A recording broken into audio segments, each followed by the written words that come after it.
So when you break your arm, Yeah. right, the diagnosis is actually a comfort. Oh, absolutely. Yeah, you go to the doctor, they pull up the x-ray, and there is this jagged white line. It's totally binary. Right. It's broken or it's not broken. Exactly. And we inherently crave that kind of diagnostic clarity in life. But when you step into the landscape of human morality or, ancient history or our relationship with the divine, that x-ray machine just completely shatters. Yeah, the landscape is incredibly murky. It is. And today, we are going to look at the single ancient framework that actually attempted to map out that murky landscape. So we're talking about a theological and legal structure that was forged in the harsh dust of a desert. It involves blood rituals, a terrifying mountain, a group of newly freed slaves, and a pretty devastating betrayal. It's a wild story. It really is. We are taking a deep dive into the Mosaic or Sinai Covenant. And, looking at a comprehensive survey of this covenant, specifically focusing on how it fundamentally shifted human history. And honestly, the scope of this specific event, it really just cannot be overstated. I mean, if we look at the architecture of the biblical canon, Sinai sits at the absolute epicenter of the Pentateuch. Which is the first 5 books of the Bible, right? Right, the first 5 books. So Genesis spends its entire narrative basically preparing for this moment through the Abrahamic promises. Okay. And then Exodus brings the people out of an empire, specifically to form this agreement at the mountain. Right.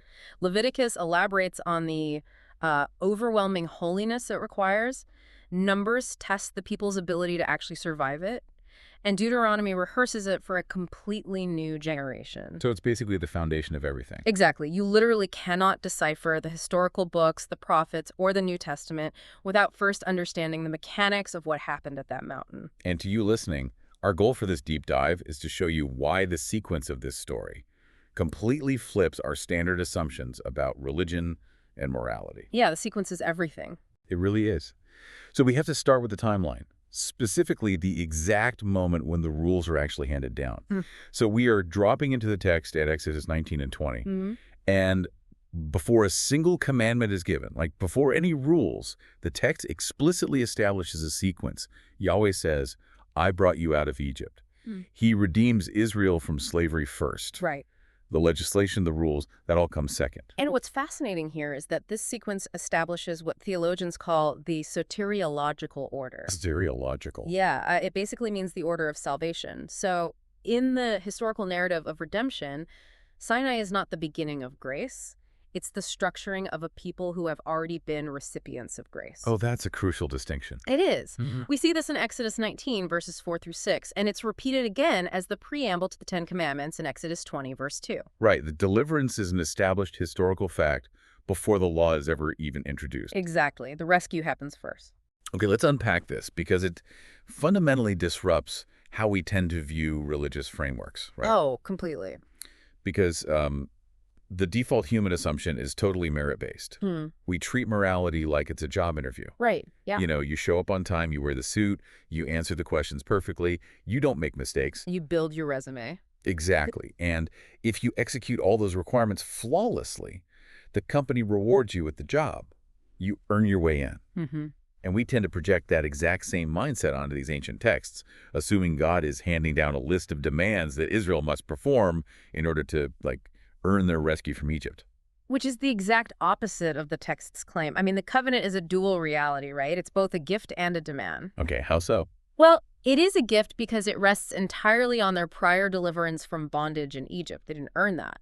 But it's a demand because it calls this redeemed people into a specific way of life.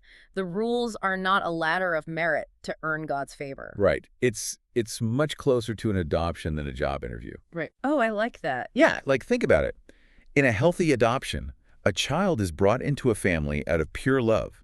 They are chosen, rescued, and legally made a part of that family before they have done anything to earn it. Right. Absolutely. The rescue is the grace. But once that child is safe inside the house, the parents sit them down and explain the house rules. We don't hit our siblings, we tell the truth, we share. Right, right. Those rules aren't the mechanism for getting into the family. The rules dictate how you live now that you are already in the family. That's spot on. And the Hebrew text anchors that exact concept with the word gal. Gal, no. Yeah, gal, meaning to redeem or to act as a kinsman redeemer. The covenant is entirely predicated on this gall from Egypt. Wow. So the subsequent law, the Torah, is given to diagnose human failure and define the boundaries of covenant life. But it was never designed as an autonomous mechanism for self-salvation. It is entirely relational. And to really grasp the shock to the system that this new family dynamic caused, we have to look at the sheer brutality of the world they were just escaping from. Oh, absolutely brutal. Because they are leaving Egypt, which at this point in the late Bronze Age is this massive imperial polytheistic superpower. Right. And Israel was at the very, very bottom of a vicious agrarian hierarchy. They were functioning as an enslaved labor force. And the archaeological record provides a really fascinating anchor for this transition. We have the Merneptah Still. Okay, what's a stele? It's basically a large stone monument or slab with inscriptions. And this specific one is an Egyptian monument dated to roughly 1208 BCE. Okay, so late 13th century BCE. Exactly. It was commissioned by Pharaoh Merneptah after a military campaign in Canaan. And this is the artifact from the sources that gives us the earliest known extra-biblical reference to Israel, correct? It is, yeah. The inscription lists various defeated peoples, and it specifically names Israel. But what's interesting is it denotes them not as a settled city-state, but as a distinct people group or tribe existing in Canaan. Wait, so it uses a different kind of hieroglyph to show they aren't a country with borders yet? Exactly. It uses a determinative sign for a foreign people rather than a foreign land. That is wild. Yeah, so it doesn't give us the Exodus narrative itself, obviously, but it confirms the presence of this specific, distinct group in the region at the right time, emerging from the shadow of Egyptian dominance. And there's another piece of the archaeological puzzle that I find even more compelling when we talk about the physical reality of the transition. The Serabit El-Kadim mines. Ah, yes, in the Sinai Peninsula. Right. The turquoise mines. They are critical for understanding the sociological environment. This was a massive Egyptian mining operation in the harsh Sinai wilderness. And the archaeological evidence shows a heavy presence of Semitic labor there. So people from the Levant, likely slaves or conscripted workers. Right. But what's truly groundbreaking is what those laborers left behind. They found Proto-Sinaitic inscriptions. Yes. This is so cool. It is. They took the super complex elite Egyptian hieroglyphs and simplified them into an early alphabetic script. Right. The invention of the alphabet basically happening among laborers. Yeah. So you have Semitic-speaking peoples who are likely enslaved or conscripted, operating in the Sinai region and communicating in a newly formed script. It provides this incredibly tangible backdrop to the biblical narrative of a Semitic people moving out of the Egyptian economic machine and into the wilderness. And that transition to the wilderness, I mean, it is an absolute economic and social reboot. Total system restart. Yeah. They leave an agrarian society that is completely dependent on the predictable flooding of the Nile River. Right. Egypt was stable. Extremely stable. Yeah. And they enter an environment of absolute dependence. The text describes them relying on manna, on water drawn from rocks, completely divorced from settled state structures. So the Sinai Covenant had to forge a new nation completely apart from Egyptian political or economic control. But let's talk about the physical location of Sinai itself, though, because we have this massive sociological reboot happening in a specific environment. The traditional site is Jebel Musa in the southern Sinai Peninsula. That's the traditional one, yes. But the sources note that the archaeological consensus is that we actually have no idea where the real Mount Sinai is. The coordinates are just lost. Yeah, they are. So how should we handle that? Doesn't the lack of a verified geographic location kind of undermine the historicity of the event? Like if 1 million people camped at the base of a mountain for a year, shouldn't we find the ancient fire pits or something? Well, it's a debate that has occupied archaeologists for over a century. There are competing theories pointing to mountains in Saudi Arabia, like Jabal al-Lawz or other peaks in the Sinai. Right. But the material culture of a nomadic people living in tents over 3,000 years ago, it leaves an incredibly faint footprint in shifting desert sands. That makes sense. The broader context, the Semitic presence in Sinai, the emergence of Israel and Canaan, is historically solid, even if the GPS pin for the mountain itself is elusive. Honestly, I would argue that losing the exact coordinates is actually a theological feature, not a bug. Really? How so? Think about human nature. If we had the exact peak where the creator of the universe touched down in fire and spoke to humanity, it would immediately become an idol. Oh, for sure. We would build a massive shrine, we'd fight wars over who controls the access roads, and we would absolutely monetize the real estate. No, we definitely would. Right. So the power of the event wasn't meant to be tied to the dirt of a specific mountain. The power was in the covenant relationship established there. That aligns perfectly with the theological trajectory of the text. The focus is relentlessly on the words given at the mountain, not the geography. So they are in this liminal transitional space in the wilderness. And they need organization. They need a governing structure. And God uses the legal templates of the day. This blew my mind when I first learned it from the sources. The literary architecture of the Sinai Covenant isn't a completely unique divine invention dropped out of the sky. No, it's not. It closely mirrors ancient Near Eastern treaties, specifically the Hittite suzerain vassal treaties from the 2nd millennium BCE. The structural parallels are practically identical. Okay, so who were the Hittites and what is a suzerain vassal treaty? Good question. So the Hittites were an empire in Anatolia, which is modern-day Turkey. Yeah. And when they conquered a smaller nation or a city-state, they didn't just burn it to the ground. Okay. They entered into a highly formalized diplomatic treaty. The conquering king was the suzerain, and the conquered people were the vassals. Got it. And the blueprint of those secular treaties maps perfectly onto the biblical text. Point for point. So a standard Hittite treaty begins with a preamble identifying the great king. Like an introduction. Right. It would say something like, these are the words of the son, Sipaluliuma, the great king. Which maps directly to Exodus saying, I am the Lord your God. Precisely. Following the preamble, you have the historical prologue, where the king recounts everything he has done to benefit the vassal, establishing the basis for gratitude and loyalty. Which is, who brought you out of the land of Egypt, out of the house of slavery? Exactly. Then, following the history, you have the stipulations. The actual rules. Yes, the terms of the treaty.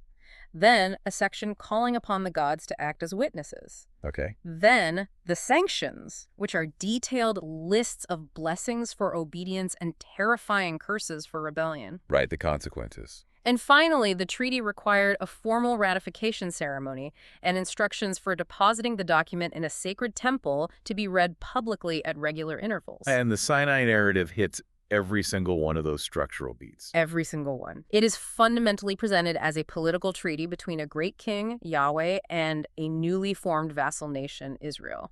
So what does this all mean? I have to push back here on behalf of the listener. Okay, go for it.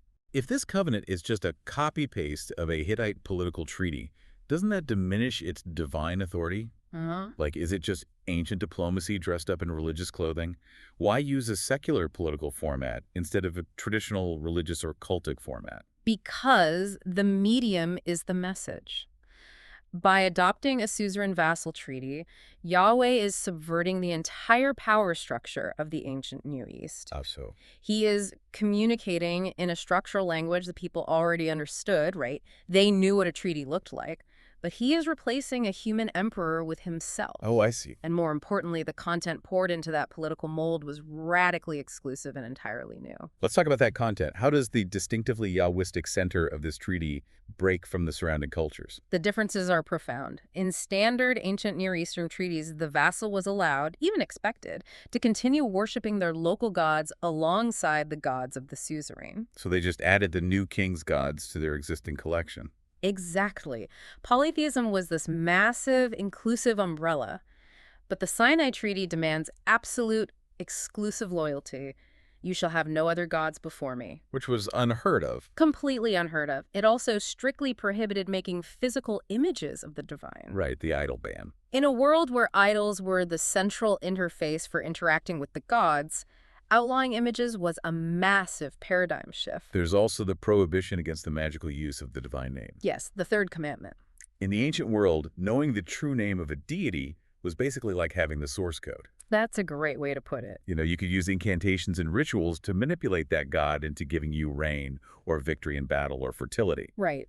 But the Sinai Covenant explicitly forbids taking the name of Yahweh in vain, which originally meant using it for empty, magical, or manipulative purposes. God takes a known political weapon, the imperial treaty, and he weaponizes it against the polytheistic, manipulative religious culture of the era. He demands the loyalty, usually reserved for a human emperor, but strips away the manipulative magic usually associated with ancient religion. Which brings us to the actual terms of the treaty, the stipulations. Right, the core rules. So we're looking at the Decalogue, the 10 words, in Exodus 20, followed by the Book of the Covenant in Exodus 21 through 23. And it's vital we adjust our modern vocabulary here. We usually refer to this as the law, translating the Hebrew word Torah. Right. But law carries a cold, juridical, modern courtroom connotation. Like reading a tax code. Exactly. Torah is much closer to instruction or teaching. It assumes a parental, honor-shame, clan-based society. And the instructions come in different flavors. You have apodictic laws, which are the sweeping absolute command. Right, like you shall not murder, you shall not steal. But then you have casuistic laws, which are the granular case-by-case scenarios. And those casuistic laws are where you really see the values of this new society play out. Exodus 21 gives a prime example regarding the goring ox. Oh, yes, the ox law. Walk us through that. So if an ox gores a man or woman to death, the ox is stoned. It's a tragedy, but the owner isn't legally culpable. Okay. But if the ox has a known history of goring and the owner was warned but failed to keep it penned up, and it kills someone, both the ox and the owner are put to death. That specific case law is incredible when you contrast it with something like the Code of Hammurabi, which existed centuries earlier. The contrast is stark. Because in many ancient Near Eastern law codes, the penalty for an animal killing a person or like a building collapsing on a person heavily depended on social class. Right, it wasn't equal justice. Not at all. Yeah. If it killed a nobleman, you got one penalty. If it killed a slave, it was a much lesser penalty, usually just a property fine to compensate the owner. But the Sinai instruction elevates the value of human life, regardless of class above property.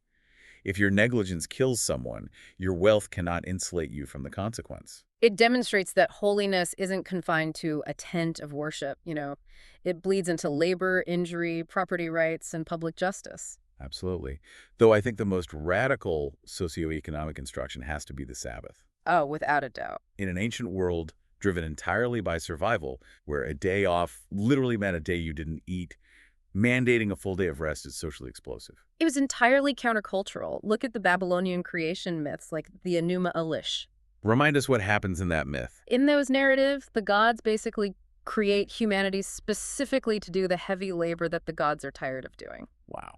Yeah, humans are essentially created as a slave labor force for the divine. But the Exodus command explicitly dictates rest. And it doesn't just grant a weekend to the elite head of the household either. No, it extends to everyone. It extends to the sons, the daughters, the servants, the foreigners living among them, and even the livestock. The entire economic engine of the nation grinds to a halt for 24 hours. It's incredible. And when you apply that to our modern context for the listener, the critique is still devastating. Oh, definitely. We live in an always-on digital culture. We are tethered to notifications, emails, and the pressure to constantly optimize our time. We derive our identity from our output. We do. We really do. The Sabbath principle looks at that anxiety and says, you are not defined by what you produce.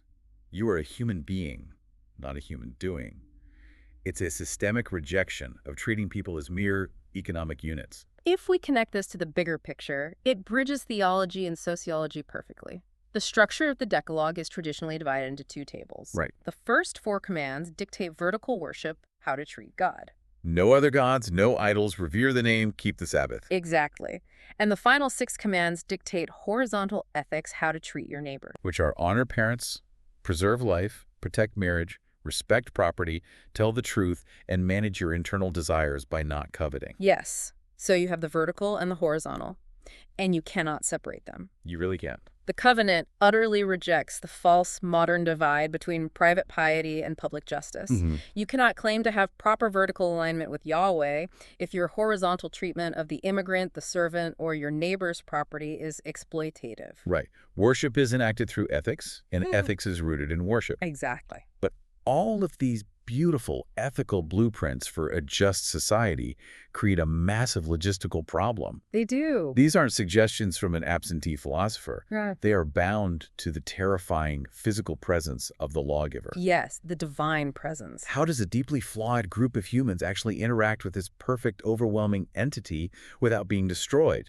That tension brings us to Exodus 24, which is the climax of the covenant formation. Right, the narrative shifts from legislation to an intense, almost overwhelming theophany.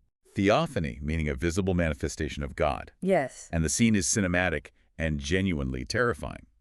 The mountain is physically bounded off. God tells Moses to set limits around the mountain, warning that anyone who breaks through to gaze at the divine will perish. Then comes the ratification. And they don't just, sign a document. No, it's very visceral. Moses builds an altar, sacrifices animals, and throws half the blood against the altar. Then he takes the other half of the blood in basins and physically throws it on the people. He Yeah. declares, "Behold the blood of the covenant." And to modern ears, it sounds grotesque. It sounds like a horror movie. It does. But to understand it, we have to unpack the theological concept of kadosh. Kadosh. Yeah. Meaning holiness. Yes. God's holiness is the controlling reality at Sinai. And holiness is not merely about moral perfection. It is about an absolute, overwhelming purity and intensity of being. Here's where it gets really interesting, because we struggle with the idea of a dangerous God. We prefer a cozy, therapeutic deity. Right, the grandfather in the sky. Exactly. But think of God's holiness like a massive nuclear reactor. Okay, I like this analogy. The reactor is pure, it is immensely powerful, and it is the source of energy and life for the whole city. But if you walk straight into the core of a nuclear reactor without the proper shielding, you will be vaporized. Immediately. Not because the reactor is malicious or angry or vindictive. Yeah? You are destroyed simply because you, in your natural, unshielded state, are entirely incompatible with its raw, unveiled intensity. Yes.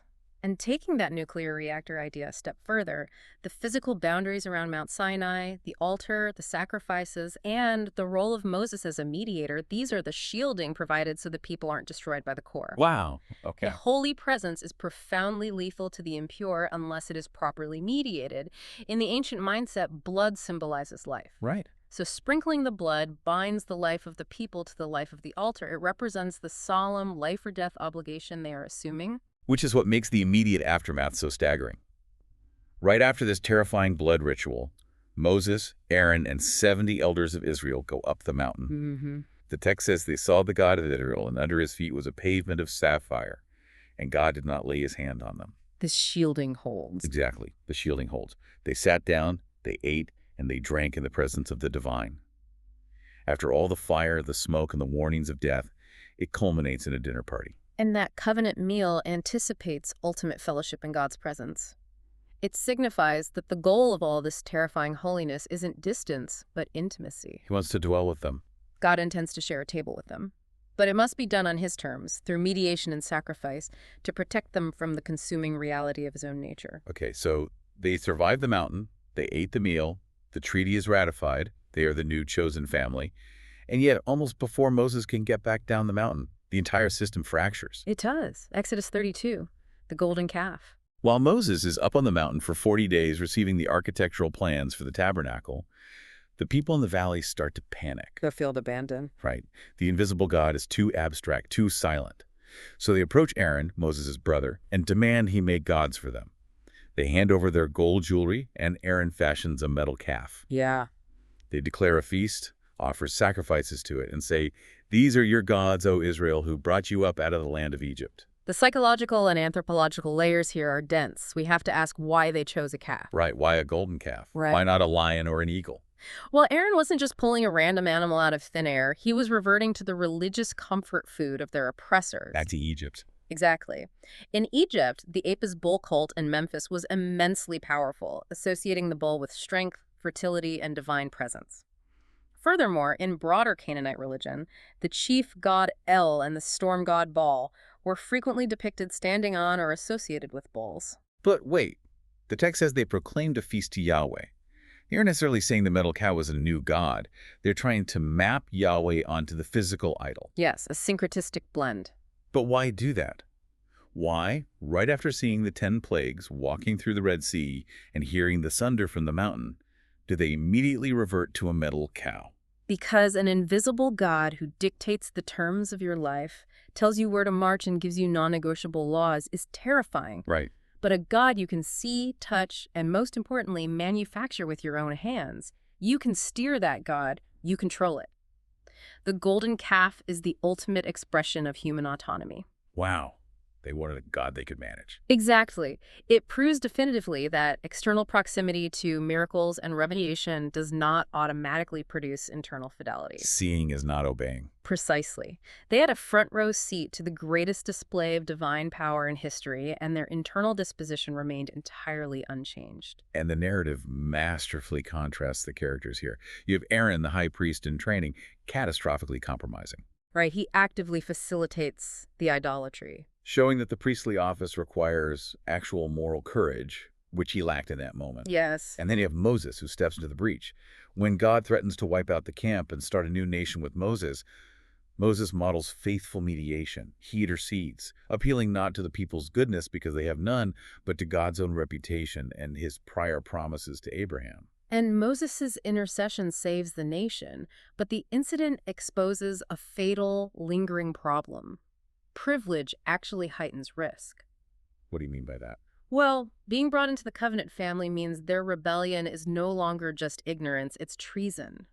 The external laws given at Sinai are perfect, but the people trying to keep them are fundamentally broken. Human beings are natural covenant breakers. So let's follow that lingering problem because it haunts the rest of the biblical narrative. It really does. As you move out of Exodus through Numbers and into Deuteronomy, where the covenant is rehearsed for a new generation, Moses is desperately pleading with them to internalize the law.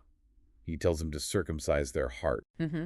But the sources show that the subsequent centuries of history, the period of the judges, the kings, it's just an endless cycle of idolatry, rebellion, societal collapse, and eventually exile. And throughout that entire cycle, the text emphasizes God's hesed. Hesed. Yes, a vital Hebrew term encompassing steadfast love, mercy, and loyal covenant keeping. God maintains his hesed despite Israel's failures, but the prophets begin to articulate a profound realization. Which is? That the Sinai structure, while glorious, cannot solve the internal crisis of human nature. The solution cannot just be more legislation. Think of the Mosaic Covenant like a massive, beautifully coded software update. Okay, an IT analogy? Yes, the code is flawless. There are no bugs in the Decalogue. It's the perfect operating system for a just, thriving society. Right. But the human heart is obsolete, corrupted hardware. You can keep pushing the software update. The prophets can preach it. The priests can teach it. The kings can enforce it. But the hardware is going to crash every single time you try to run the program. It just lacks the processing power. Exactly. You don't need a new download. You need a total hardware replacement. That's a brilliant way to frame it. And the prophets recognize that a new software patch isn't enough. We see this crystallize in Jeremiah 31, where God promises, "Behold, the days are coming when I will make a new covenant with the house of Israel. I will put my law within them, and I will write it on their hearts." And in Ezekiel 36, the promise is even more visceral. I will give you a new heart, and a new spirit I will put within you. And I will remove the heart of stone from your flesh and give you a heart of flesh. This raises an important question regarding pneumatology. Which is the theology of the Holy Spirit. Right. Sinai exposes the absolute necessity of the Holy Spirit to write God's will on the human heart. The external law can dictate what is right, and it can punish what is wrong, but it possesses no intrinsic power to make a person actually want to do what is right. Wow. So Sinai anticipates a time when obedience will be internally driven by a transformed nature, rather than externally demanded by stone tablets. Which brings us to the grand resolution of this centuries-long tension. We have a perfect law, broken hardware, and a prophetic promise of an internal reboot. And according to our source material, the writers of the New Testament claim that this tension is finally resolved in the Christological fulfillment. Yes. The New Testament interprets the entire Sinai event as a shadow pointing toward an ultimate substance. Right. Passages like Hebrews 8, Galatians 3, and Romans 10 argue that Christ mediates a better covenant, one that fulfills the entire Mosaic economy, rendering the old covenant obsolete. Now, we need to tread carefully with the word obsolete. In our modern vernacular, obsolete means useless, broken, or a mistake, like a floppy disk or a pager. It's a critical distinction. The New Testament writers do not view Sinai as a mistake. Paul in Galatians 3 uses the Greek concept of a pedagogos. A pedagogue or tutor. Right, but in the Greco-Roman world, a pedagogue wasn't just a school teacher. It was a strict guardian, often a slave, assigned to a child to discipline them, protect them, and regulate their behavior until they reached adulthood. Okay, The law was this strict guardian. It diagnosed human failure, hemmed sin in, and drove the people toward the righteousness that comes by faith. So it's a clear canonical movement. Right. From promise to redemption to covenant to the exposure of failure under the law to renewal, prophetic promise, and finally fulfillment in Christ. Yes, that's the trajectory. And when you lay the threads together, the typology is stunning. At Sinai, you have a terrified people standing at the base of a lethal mountain, relying on a flawed mediator, Moses, who himself eventually fails and is barred from the Promised Land. Moses points forward to an ultimate mediator in Christ. Exactly. The typological connections run through the entire structure.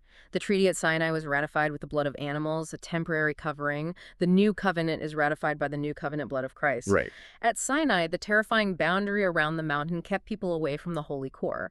But in the New Testament narrative, the boundary shielding the Holy of Holies is removed. Because the high priest has permanently shielded the people. Precisely. The nuclear shielding is no longer a thick curtain or a smoking mountain. And this reshapes everything about ecclesiology and eschatology, right? Yeah. How the church functions and where history is going. Completely. At Sinai, God gave Israel a specific vocation, to be a kingdom of priests. They were meant to mediate God's presence to the surrounding nations. Well, in the New Testament, that priestly vocational language is inherited by the church. Believers are now called a royal priesthood, pushing forward to a permanent, spirit-enabled, universal reality. so we have covered a massive journey in this deep dive. We really are. We've journeyed from enslaved people making bricks under the Egyptian whip out into a harsh liminal wilderness. We've stood at the base of a terrifying mountain wrapped in fire to receive a treaty, watched that treaty shatter against the golden idol of human autonomy, and traced the desperate prophetic hope for a new heart, all the way to its fulfillment. It's an epic narrative. And if we synthesize the core takeaways, the Mosaic Covenant teaches us that God saves before commanding, forms identity through covenant, and requires a holiness that flows from grace, not earning. I want to address you directly as we close out this journey because, we do not live in the ancient Near East. We live in a highly fragmented, exhausted modern culture where everyone is trying to build their own identity or earn their self-worth through endless productivity. Yeah, that treadmill of constant performance. Exactly. We are trapped in that job interview mindset, terrified that if we drop the ball, we lose our worth. But the ancient dust of Sinai says something radically different. It says, you are redeemed first. The grace precedes the requirements. Your identity is a gift, not a wage. That's a powerful shift in perspective. And to end this deep dive, I want to leave you with one final provocative thought to mull over.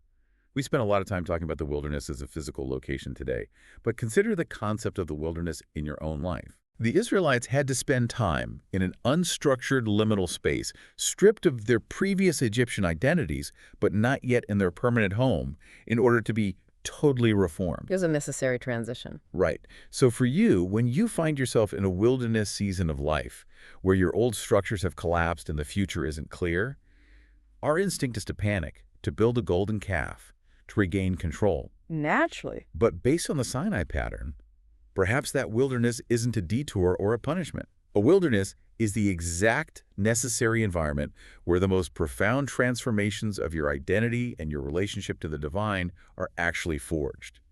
Sometimes the external scaffolding has to be stripped away so you can discover who you really are. What a profound way to look at those difficult seasons. Thank you so much for joining us on this deep dive. Keep asking questions and keep exploring the profound depths of these ancient texts.